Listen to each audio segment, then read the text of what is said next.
one of your core philosophies actually has been to stay as a generalist. And I think that, talking a bit about that, maybe of like, again, how do you keep that explorer hat on throughout your whole process? The whole point of college and the whole point of the early stages in your career, I think, and probably pre-college also, is learning how to learn, right? And I think this is something people forget how to do as they progress in their career in particular, is they stop really remembering how to learn and they default much more into what do I know as opposed to what do I want to know or what should I know or, what do I want to learn again. And I think that kind of skill set, which is it really a muscle that you build when you're in college, when you're early in your career, when you're just sort of progressing through life, is really important. And preserving the knowledge and appetite and willingness to learn is, I think, really important, because that means that any situation you go into, if somebody says to me, I remember one of my first jobs, I was in consulting and we had a private equity, we had a venture capital portfolio that the company wanted to sell. And they said, this was a small company, it was a 100-person company.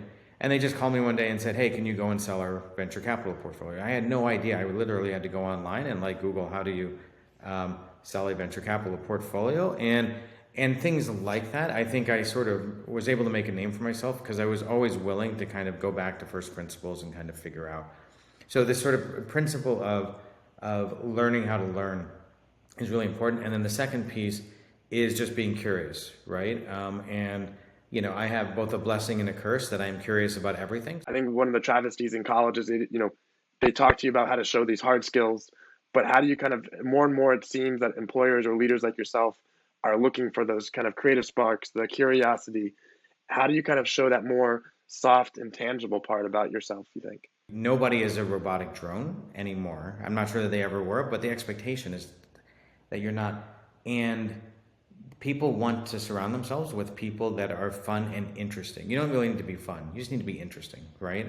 And not a jerk, right? So don't be a jerk and be interesting is, I think, the most important set of principles on this. And if you can be creative, great, but not everybody's creative, right? And so play to your strengths. And if you're not creative, but you're just massively analytical, awesome. And if you're really good with people, great. And if you don't mind cold calling people, then do that. It doesn't really matter. Just be interesting and be nice. I don't know if your professor Pentland from the MIT Media Lab, his whole idea of social physics, and Professor Barabasi about how networks form and how you can start to see how networks actually connect and predict based on those interactions what that happens. But the key, though, that they all say is, how do you not let those things die in terms of an initial connection? Yeah, there's a great piece of research, may have been by the folks that you just mentioned, I'm not sure, that basically asks the question or answers the question, why are the majority of your best friends in life your friends that you had in college, right? And this is a general thing that you apparently see, is that the friends you make in college stay with you for life, and much more than any other place. And if your schools are like my, like MIT and Stanford, I was randomly assigned to a dorm. It's not like they did a personality test and figured out who am I going to meet and whatever. And yet I'm still in touch with half of the people that I used to live next door to, and some of them are still my best friends, right? And it is, when you look at the research, it all comes down to high stakes interactions are bad, right?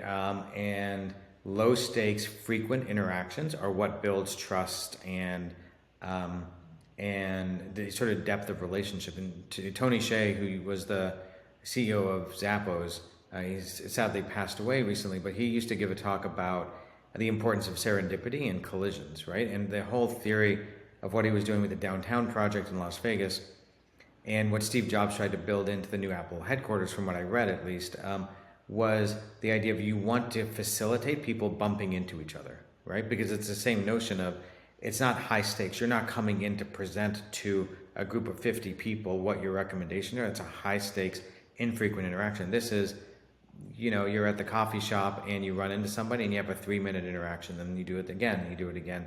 And what you see time and again is that builds depth of relationship and credibility. And so in a company, in Bumble, we spend a lot of time thinking about, when we're in the office, which is not all that often, how do we actually make sure that people have time where they can just sit and have a coffee together, things like that. Inside of the app, Bumble BFF, for example, which is our friend finding app, a lot of it is trying to move past this idea of you're interviewing a friend to how do we digitally create low stakes, high frequency interaction so you get to know people. And I think one thing that you also talk about a lot is that and I think that you talk about as a leader, right, is that there's actually a difference between connectivity and connection, especially in the workplace. And so, especially for young professionals kind of starting out, I was hoping maybe you could kind of talk a bit about that distinction because I think it's actually really critical. And so much of any profession really is about, can you engage with people? Can you persuade people? Right?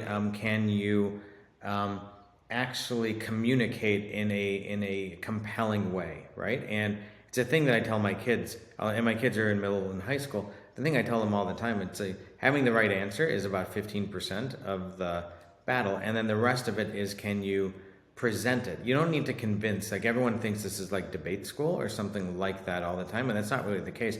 But the question is, can you actually communicate what you think and why you think it, and then think on your sort of feet? One of the things that I do inside of Bumble that I think drives everybody crazy, but there's some advantages to my position, is I kind of, anytime you present something, I'll basically say, great, and what could have gone wrong, or what did go wrong, or wait a minute, that 90% of that's great, 10% of it's not. Let's figure out, how do we make that 10% not great? And a large part of it is not like trying to find the flaws or things like that. A lot of it is to be able to get into the discussion, to understand how the person who's closest to this thinks about it. And the people, honestly, who are most successful are the folks who can actually communicate the clearest and the sharpest, right? And so that notion of of connection and persuasion and all of that is really, really important.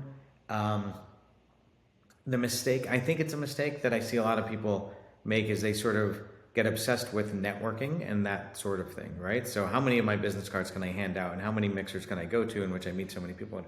And I don't do that. I don't think I've ever been to a hand out your business card mixer in my life. And I think I'm probably one of the best connected people that I know, because I, generally speaking, like to, be in interesting discussions, right? And when you're in interesting discussions, you get invited to other interesting discussions, and you meet people through that, and you sort of, and that's inside the company as well as outside the company. And, being yourself, and again, that curiosity point is, I think, really key.